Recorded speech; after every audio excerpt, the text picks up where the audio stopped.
I'll be going over a pretty macro view, and thank you for confirming. But before we get into everything, I'm just going to go over a few trading disclaimers. Please read it. I'll go over the key.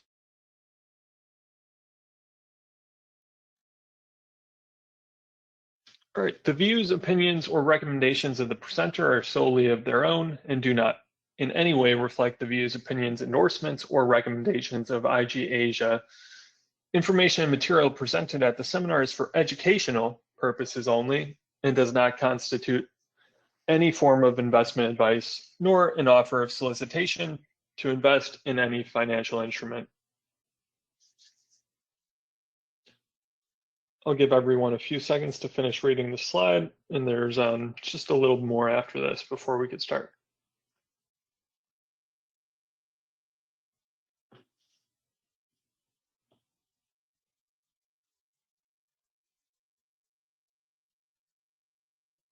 All right, moving on to the next slide. Please remember that CFDs are complex instruments and come with a high risk of losing money rapidly due to leverage. Please consider our product disclosure statement and target market determination available at www.ig.com.au before entering into any transaction with us.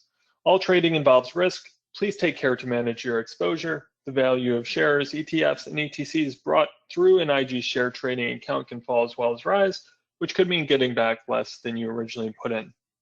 Again, I'll give you guys just a few seconds to go through that.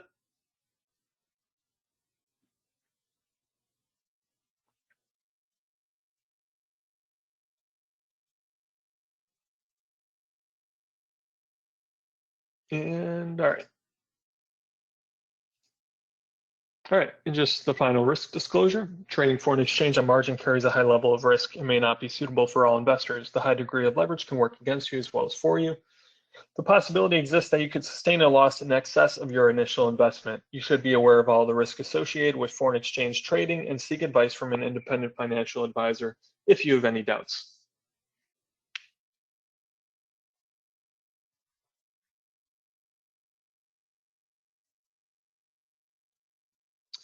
And all right. Okay, so I'm going over the commodities outlook. Like we just heard, it's been a pretty turbulent first half of the year. Now that we're in the second half, we're just going to be looking towards the end of the year, what can happen in the commodities market. I'll be focusing on industrial metals, but we'll also be talking about energy and agricultural products. And commodities are especially important right now. There's a lot of people saying a super cycle. There's some debate if we actually were in a super cycle. Are we still in a super cycle? So we'll go over a few key factors and see what's going on. But a few key points to note, just developments over the past week. We have been getting quite a lot of central bank tightening lately. It looks like the market is starting to pull away from a few of those bets, but that's not certain yet if central banks will actually follow through. There's a good argument to make that central banks don't know what they're doing until just before they do it. And that kind of goes in line with what Chair Powell said the other day. They are data dependent, so they do have to wait for that data to come out and things like that. But so far, the Fed, other central banks are on a tightening course, but we can exclude China from that, and we'll talk about why in just a little bit. But a few of the key themes that I would like to consider is that China is most certainly going to miss its 5.5% growth target for 2022. That is a self-imposed target that they impose on themselves. And everything from the World Bank to the IMF's recent downgrade shows that China is probably going to come in around 3% to 3.5%. China being the largest consumer of metals such as iron ore, aluminum, things like that, copper, it makes China's economic situation particularly important to prices. Commodity prices are off their peaks. We'll look over a few charts, and those are driven by global economic slowdown fears, induced largely by central banks tightening, and broader market sentiment and recession fears are likely to remain a key price driver. Agriculture and energy, however, has weathered these fears better than most. Metals are very sensitive to things like construction, infrastructure spending, overall investment, and things like that. Whereas energy and food, more based on things that are used by consumers every day and are things that are hard to get away from. People still have to heat their homes, people still have to eat meals, but investors and other projects don't necessarily have to invest in construction and things like that. China also has an embattled property sector. This has been very interesting, especially as of late. The most recent news, there are some mortgage boycotts going around China, spreading throughout cities, although concentrated in a few cities, but this is starting to present some contagion risk, and it is going out to developers, where developers are now saying, hey, if people are not paying their mortgages, which is their main source of revenue, then we are not going to meet our debts. We are not going to be able to pay our creditors, things like that. This contagion risk doesn't pose too much of a threat to the international economy, although it does certainly pose a rather large risk to China itself. So we do have to see how China is going to respond in terms of policy matters and things like that. How much support are they going to offer and whatnot? The latest news is that China is considering taking some of these unfinished construction projects and pretty much removing them from these property developers that are in worse shape, and essentially giving them or handing them off to property developers that are better capitalized and have a better outlook. In my view, that's kind of kicking the can down the road, but we'll have to see how it plays out. And again, that's just, it's not an actual policy response yet. It's just some speculation and a move that they may try. Stimulus efforts from Chinese policymakers may not be enough to revive industrial metals, and especially things like iron ore, aluminum, and copper prices. And let's dive into a few charts and just go over some of these in depth. And as we said, if you guys have any questions, please make sure to throw them into the questions box. I will try to circle back and get to them all at the conclusion of the slides. And even as we go, if I think it's a question that is particularly important. All right, so this chart is from the World Bank, and it's just showing the GDP targets or real GDP growth expectations and things like that. So as we see down here, I just want to draw your attention to China. World Bank estimating 4.3%. So the IMF just actually last week upgraded their forecast, and it just takes into account a little bit more of the recent developments. But the IMF's new forecast for China in 2022 is 3.3% for that real GDP annual percent change, and the United States is down to 2.3%. Excuse me. Euro area looking just slightly better at 2.6%.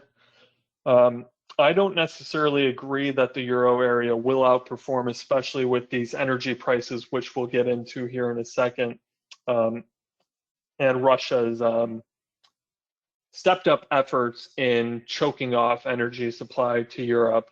But the key focus of this chart is just showing how these real GDP targets and forecasts are being lowered, and they are getting worse and worse as central banks tighten, and consumer sentiment especially is fairly depressed. We've been at or near all-time lows in the United States, and China, Asia Pacific readings, the more nuanced metrics are also showing a lot of pessimism in the economy and things like that. China's Commerce Secretary just the other day coming out with a rather strong message that they are not optimistic on growth. So perhaps they're trying to temper some expectations and things like that, which is a prudent method, but it's also telling that they are saying that.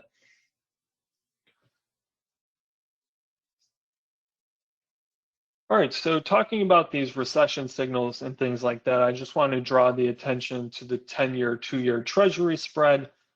This is the difference between those yields, and it is a well-known and a recession predictor with a rather good track record, certainly more, in my view, than a lot of individual economists or analysts can predict themselves. So it is a market-based measure, which again, I also prefer over going with individual economist or forecast.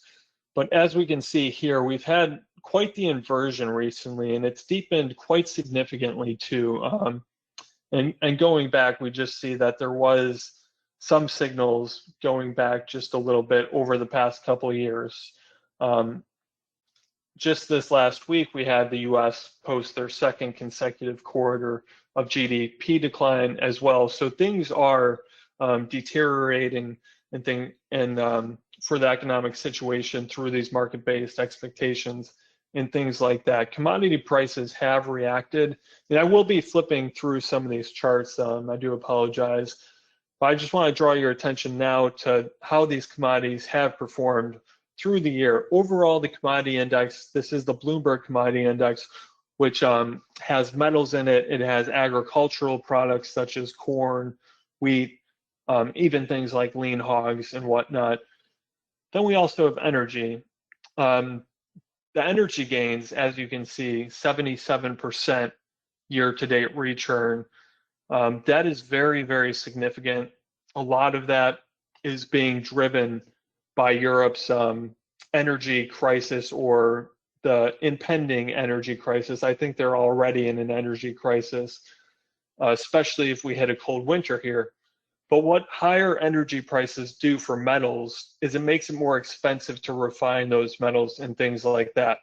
So taking iron ore is an ore that's dug out of the ground, and that ore needs to be refined, it needs to be processed, and then it needs to be put into a blast furnace to make metals.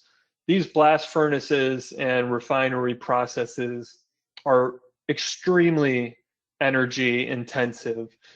So as these energy prices increase, it increases the cost to refine these metals.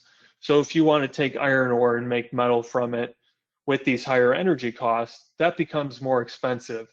Those costs from these metal producers are passed down to things like construction developers, house makers, and just anyone that is buying that metal through these higher prices. That has to be factored into construction cost projects, things like future values and whatnot. So as property developers analyze those costs, it certainly weighs on what they want to do with their capital expenditures. So 77% increase in energy, I expect that to continue to go up. Now, Vladimir Putin and Russia and the state-owned Gazprom has significantly reduced flows through the Nord Stream 1 pipeline to Europe. And Russia, being one of the largest natural gas producers in the world, has just caused that to cascade to the entire global energy market. Natural gas makes up a significant amount of the world production, but that's also used by these blast furnaces and steel makers to convert these products to steel. A lot of people are saying that Vladimir Putin is weaponizing his country's energy. Well, of course he is. He's in a war. They say all is fair in love and war. So of course they are weaponizing their natural gas products, energy products, and anything else they can to hit back against Western sanctions, things like that. Now, China has benefited slightly from this since they are accepting Russian energy products. And since Russia cannot sell or has a limited capacity to sell to Europe, to sell to the United States and the rest of the world, they've had to discount these energy products. But this discount does not totally take away from the fact that energy prices are just higher across the board. It just says that China sees, hey, we could get oil or natural gas from Russia at a discounted rate versus taking it from other places such as the United States and elsewhere. Another thing to consider that has just developed is Guinea, a country in Western Africa. China has heavily invested in infrastructure there, and it looks like they are going to try to get away from their other sources such as Brazil and Australia.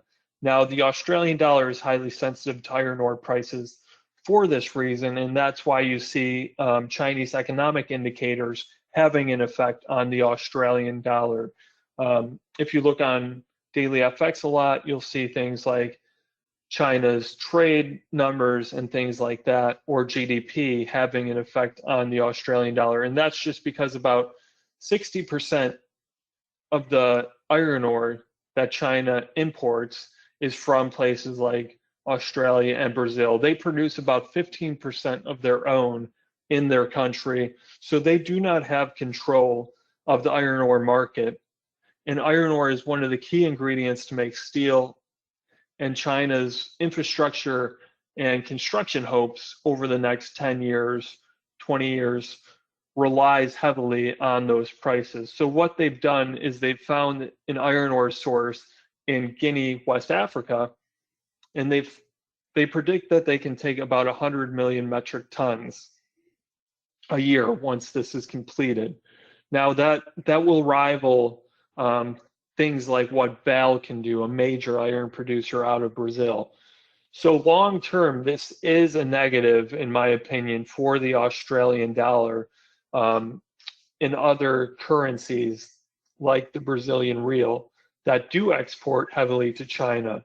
And as we're seeing this kind of balkanization across the world with heightened geopolitical tensions, that's going to play a factor. Now, there's speculation that China does want to increase their influence in the region, and just like any other country wants to increase their geopolitical aspirations in their region. It's not surprising, but that does bring them to odds with the Western world. And in this point, being Australia, so they do want to get away from that, because if there is a conflict between Western powers and China, they would prefer that these important sources such as iron ore and other energy products are secure. So that's just a good backdrop to consider in the longer term, although in the near term that probably isn't as significant, but just an important point to consider. Agriculture prices up about 10%, also feeding into this commodity index overall. The industrial metals is lower due to the property sector woes and things like that I've discussed. If you guys have any questions with this, please throw this into the questions box and we can go over this at the end. So just going a little bit more into China's economic situation, we've seen a pullback in PMI's Purchasing Managers Index, which is pretty much a survey that goes out to all these factories, goes out to all these manufacturers, goes out to all these services, companies and things like that. And they answer these survey questions, and then you get the PMI survey results, which we see here having a deep contraction, especially with the services sector. And what this dip is, or is mostly attributed to, is China doing their zero COVID strategy through a lot of places, through a lot of cities like Shanghai, and things like that. So as people are stuck in their homes, as people are not going out spending money, those dip. But we do see that they are back in expansion territory. And these PMIs, this 50 level right here, indicates either expansion above 50 or contraction below 50. So we also saw manufacturing contract. The National Bureau of Statistics releases these numbers, as well as a private manufacturing or a private PMI firm. Now, the NBS focuses on larger firms, where the private manufacturing or the private PMI surveyor focuses more on smaller and medium-sized firms. So larger sized firms are slightly more insulated from the effects of these COVID lockdowns and things like that, just since they do have a large effect on the economy. The smaller firms, the more medium-sized firms, do have to comply with orders. They don't have as much pull with the government, although those have been widespread. Just recently, we've seen a suburb of Wuhan lockdown that could potentially reflect in these PMI numbers going forward. But we'll just have to see how much political wherewithal China does in fact have to hold on to the zero COVID strategy. There's been a few analysts saying, they can't maintain this strategy just because of the economic costs that it does produce. Now, we haven't seen that much response from the PBOC or easing measures to support the economy. And that's because, at least in my view, that if they do that, while these cities are locked down, while they're adhering to their COVID zero strategy, is that it wouldn't stimulate the demand side too much. If people are still locked in their homes, but you're lowering rates, things like that, it's kind of counterproductive. So what they seem to be doing is taking a more cautious approach, but still supportive. And we'll have to see how that plays out in going into the end of the year, going into 2023. China is still trying to get their vaccine rates up. They're still trying to do things like mass testing and increase their testing abilities so that they can better control, or at least that they can better target these lockdowns. And it does seem like they are moving to a more strategic approach in not locking down entire cities. They have been doing it section by section or specific neighborhoods. But again, they've been very probably considering jumping the gun if you can compare it to other large economies. It only takes a few cases for them to really elicit a strong response. So we'll have to keep our eyes on those COVID numbers going forward, and that will be very important going out into the future. All right, trade data. It has improved in June. We did see a pretty big uptick. We saw the trade balance did increase. Now, China's exports are considered a proxy for global economic growth, and that just is because China is such a large exporter of goods. In fact, the largest in the world. So that is why it is considered a proxy for global economic growth. But as we see other countries, such as the Bank of England, the RBA, the Federal Reserve, the Bank of Canada, all these Western central banks increasing their interest rates to tempt down on demand, we could see this potentially retract again. So it is going to be good to look at, but again, these are monthly figures, and we'll have to see just how strong external factors play into China's economy. So they are an export-based economy, hence having the trade surplus, but that's not too influential to the metals prices since they are just such a large consumer to metals. But it is important to keep an eye on nonetheless. So exports did grow rapidly as factories and seaports resumed operations.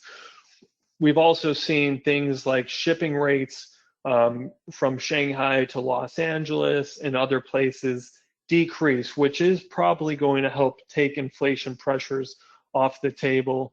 But going back to just how metals and other things have come off their highs, even energy is off of its high, even though it is trending at a 77% year-to-date gain. It shows that there has been a response from these central bank rate hikes and things like that.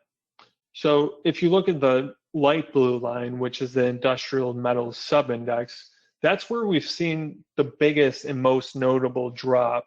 So it was back at the beginning of the year that people were really talking up super cycle hopes. And you could see that with such the sharp rise back here, but we have leveled off, and now we're seeing a small bounce.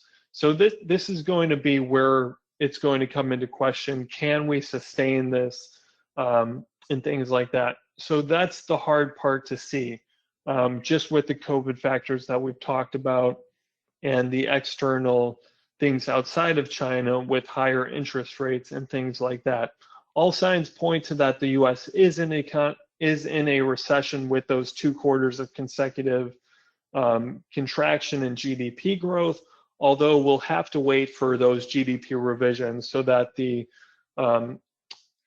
NBER, which technically is the organization in charge of declaring an official recession, we'll have to wait for them and see if they come out with it. There's a lot of debate right now whether we are or the United States is in an actual recession. But the United States, just being such a large economy, will play a factor also in China's economic strength and in just global economic strength. So very important to look at China's trade data going forward, and we'll have to see how that goes, how these exports play out just as that proxy for external demand and global growth. So here we have a chart of China's iron ore and concentrates total imports. This is measured by metric tons in millions, which just gives you an idea of the scale of these imports. And we have come off right here is where we see the year starting. We've come down a little bit. We had a bit of a rise there, so China taking these iron ores into their ports, but port volumes have actually decreased recently, and that's as metal and steel makers have taken inventory out of ports. But those port declines that we're seeing are probably going to be followed up by a larger pullback in total imports, and that's kind of what we've seen right here in the past month with these iron ore imports dropping. So that's important to keep an eye on. Iron ore prices well off their lows, although there has been a rebound in the past week. Now, that could be from the broader sentiment pickup. We've seen US stocks rally, risk assets rally, the Australian dollar and other risk-sensitive currencies rally. And we've also had a broader pullback in the US dollar. Now, a weaker US dollar is usually seen as bullish for commodities just because of how much of the commodities market is priced in US dollars. So when the US dollar falls, you get cheaper purchasing power, or you get better purchasing power for non-USD denominated countries. So that's every country outside of the United States. Excuse me. So I expect that these import figures will continue to fall through the year, especially, excuse me, if broader economic indicators continue to weaken or just stagnate where they are. We'll have to see how that plays out in real time, but expect some volatile price reactions perhaps. And we have seen a lot of volatility in the overall commodities market so far. All right, so I just want to go over Shanghai, or I'm sorry if I mispronounced that, but this is the major metal producing city for China. And just looking at the blast furnace operating rate here, which goes from 0 to 100%, 0 being no blast furnaces are operating, 100% being every single blast furnace is operating at full capacity. So if you look at the past month right here, and I'm not sure if you guys can see my cursor going over this, but we've seen a pretty significant drop just over the past 3 months. That means that these blast furnaces are not online to the capacity that they were previously. So year to date, we've seen a 2% drop. That's bearish for iron ore and metals overall, as these blast furnaces are used to create steel out of iron ore. So that shows that either A, these COVID lockdowns caused these blast furnaces to go offline, or B, that these blast furnaces are not getting as many orders for metals from Chinese property developers, from anyone else that sources metals.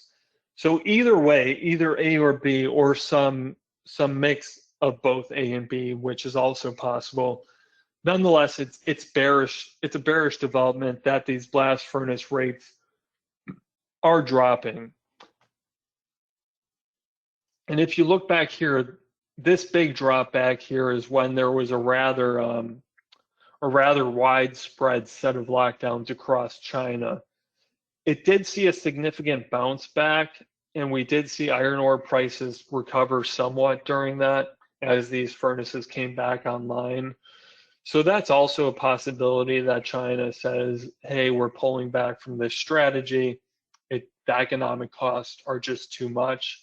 Although that won't happen, in my opinion, that is a risk to consider, and that could be an upside factor for prices. But it's just one good factor to keep watching for these metal prices and just for the broader commodity space overall.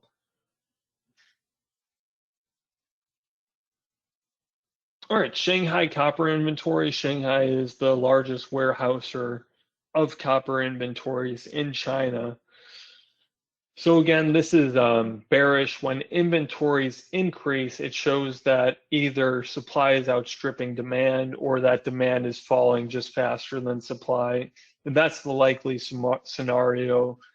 Same thing with blast furnaces, copper smelting and things like that do require a lot of energy. They do require these factories to be open to refine these products and things like that. So higher inventory levels, along with that drop in price, explains some of the demand and supply factors there.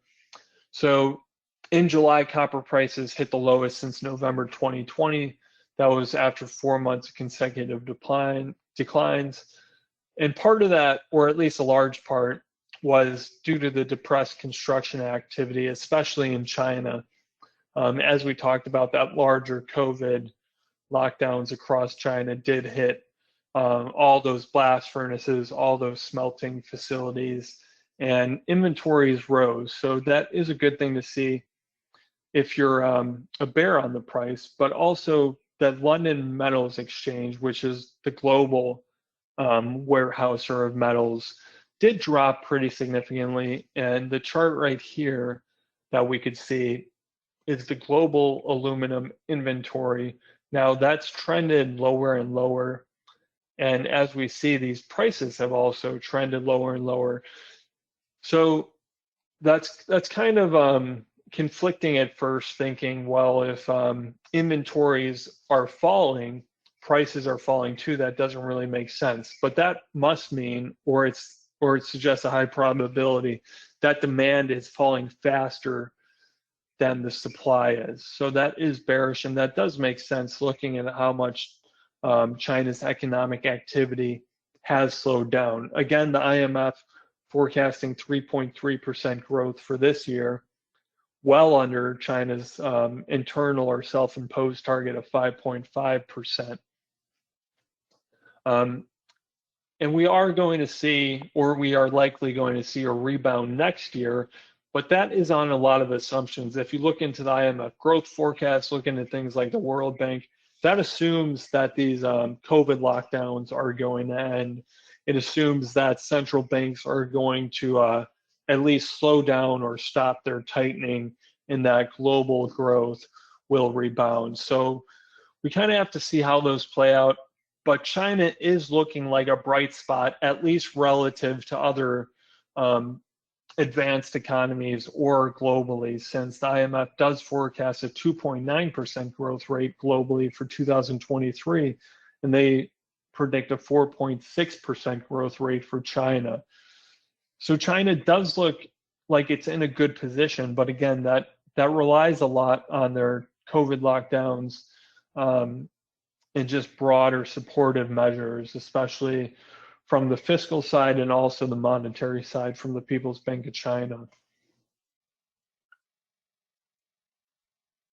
So aluminum is another one of the big three industrial metals, along with iron ore and copper.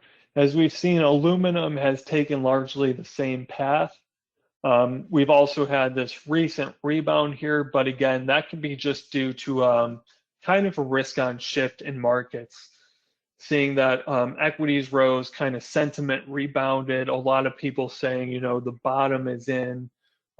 So whether that's a factor of true demand and supply or just speculators remains to be seen. In my view, we would continue once this risk-on sentiment does start to fade a little bit, the demand and supply factors coming back in and potentially pushing iron ore back down to lower lows.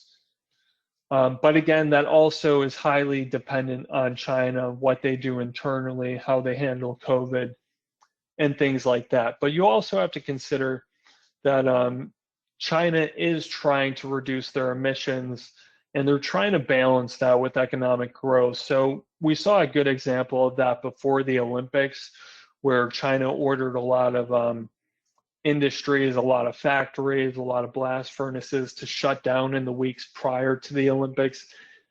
And that does make sense when you consider the global attention that the Olympics draws.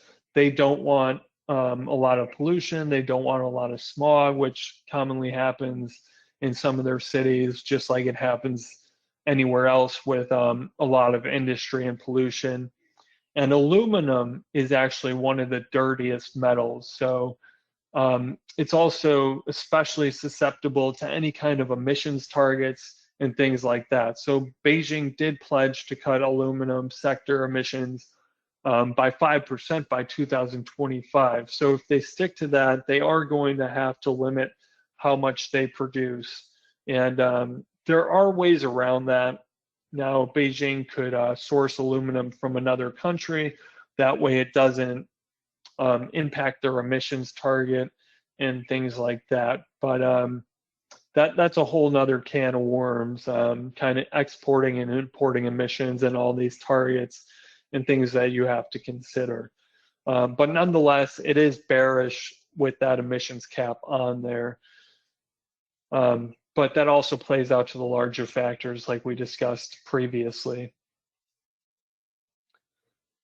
All right, and I am going to wrap it up to any questions that you guys have. I believe we've hit some of the better or more important macro factors out there for metals, things like that. I just wanted to note on agricultural and energy products, those are also going to come into a lot of focus with the broader commodities rally.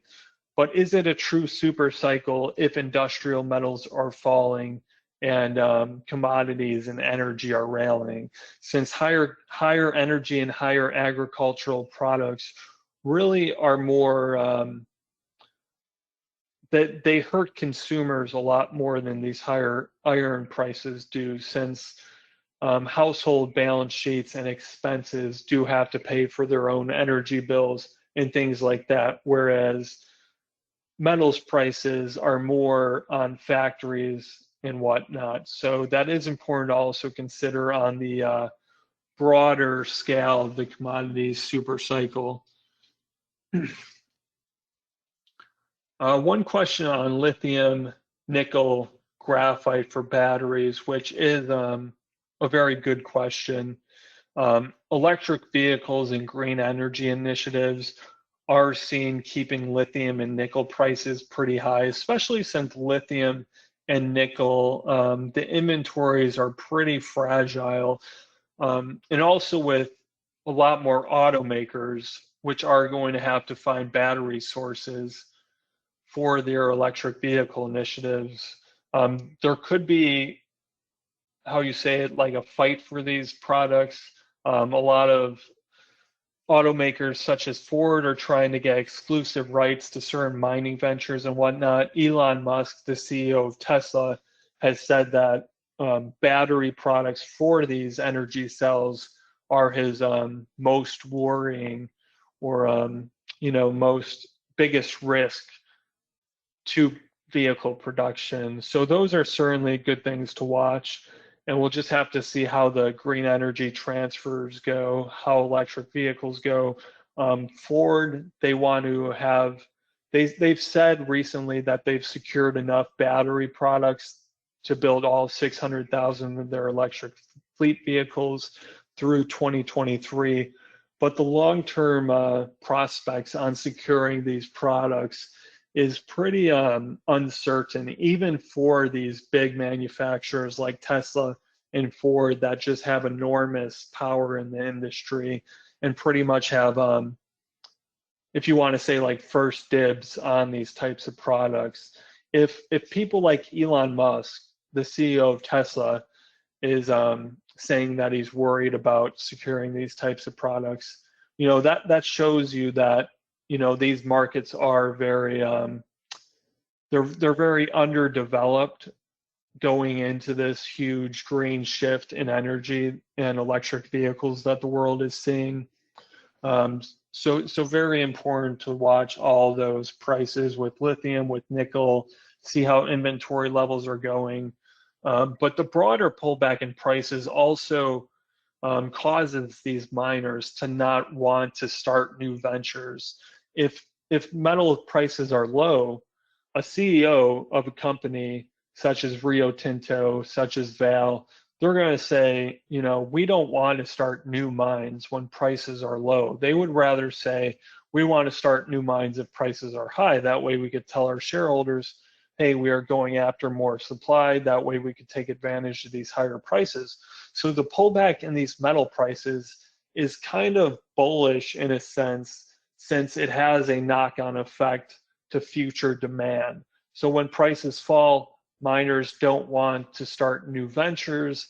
And then in the next year or two, those decisions affect the pipeline since there is less supply. And then those prices rise. And that's where you could start seeing more demand for mining, new mining ventures and things like that. And by the way, it's very, very capital intensive to start a new mine. Even if you have the mine already surveyed and that there's a large deposit, there's several red tapes that you need to get through, such as government permits, which can take years and years, especially in some of these countries that are in Africa that have a lot of corruption towards these types of permits and things like that. A lot of people usually want to get paid off. Governments change. There's a lot of political uncertainty. So there's a lot of question marks over the supply side of the market right now, especially as prices come down. It disincentivizes these miners. So very good question. Supply and demand is going to continue to drive prices, but do watch for the risk on, risk off, broader market sentiment pullbacks where speculators do take positions and try to take advantage of those price swings. Coal prices, Anthony, also a good question. Coal prices are part of that energy chart, along with natural gas, along with oil. As those continue to rise, that also disadvantages miners, since mining itself is an energy intensive process. You need oil, you need fuel, you need gasoline to run all the equipment, the trucks, the trains, things like that. The rail infrastructure in Guinea, West Africa, was the last major sticking point for these mining ventures to get the iron ore out of that country, which China is going to exploit to their advantage. So also important, just like I said before, to keep an eye on these broader energy prices, because again, if energy prices keep rising, these CEOs of these miners and things like that, they're going to take that into consideration just for their overall capital expenditures and things like that.